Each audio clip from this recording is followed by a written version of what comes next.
Data about residents of the Russian-occupied territories of Ukraine will be entered into the Russian Unified Military Register. This summons is considered served 7 days after it is posted in the register. However, it is problematic to check your personal electronic account there. After all, there is practically no communication and internet in the territories occupied by the Russian army. Therefore, the Russian occupation authorities will consider all men in the occupied territories of Ukraine as potential criminals, the Center for National Resistance explained. Now, every male resident of the temporarily occupied territory after November 1st will be considered a criminal and will be prosecuted for failure to appear at the occupation military commissar. After all, the majority of the population on the occupied territories do not have access to the internet and thus cannot receive information about their electronic summons. There are known cases when people could not call fire rescuers or doctors to the sick due to a lack of communication. From a message from the National Resistance Center of the Special Operations Forces of the Armed Forces of Ukraine.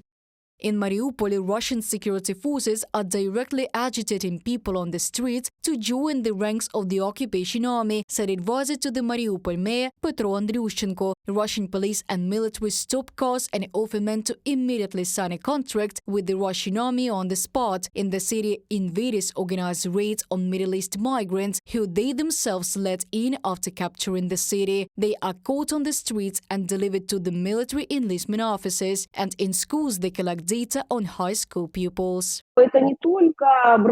This is not only being carried out as part of the spring conscription. Orders have already been given to schools and lists are being sent to school assistant teachers so that the military registration and enlistment officers are informed on how many young people are currently undergoing training. The mobilization of residents of the temporarily occupied territories into the Russian army is a gross violation of international humanitarian law, but Moscow urgently needs new human mass. It urgently needs to compensate for large-scale losses in the war against Ukraine. The Russian Federation is doing everything to dispose of the local population of men in the occupied territories in order to further clear a bridgehead for settlement by loyal citizens of the Russian Federation.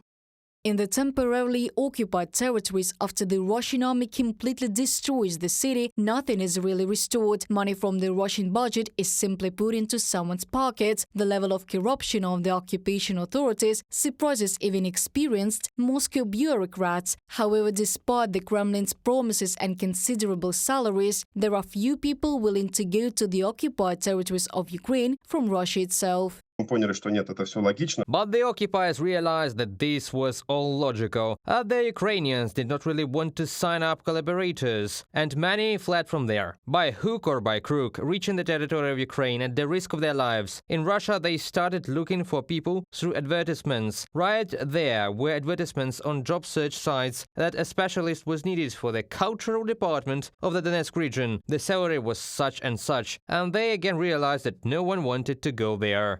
Theft is the main deed of the Russian occupation authorities. Now they have decided to sell flats and houses of Ukrainians on credit, said Ivan Fedorov, head of the Zaporizhia region administration. Previously, people from Russia moved without permission into the apartments of Ukrainians who had left the occupied cities. Now the Russians decided to make money for themselves from the loot. Reported by Diana Kolesnik, Victoria Smirnova, UATV News.